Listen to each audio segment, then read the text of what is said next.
अस्सलाम वालेकुम दोस्तों, क्या हाल है? ठीक हो? खैरियत है? ठीक है दोस्तों।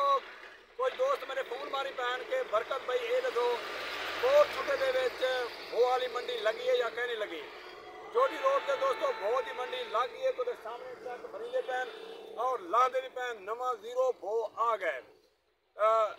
तकरीबन बहुत दूर दूर के भो आता पे इन टाइम मंडी लग गई है बिल्कुल नवा 0 मीटर भो आता पे। मैं तो को मजीद निकले ना क्या शुक्रिया, थैंक यू।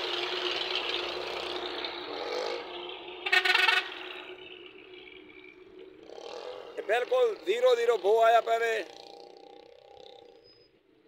कोट छुट्टा चोटी रोड बाईपास चौक के उत्ते बेहतरीन भो जबरदस्त कुछ लांदा पे कुछ विकता पे लोडिंग थींदा पे।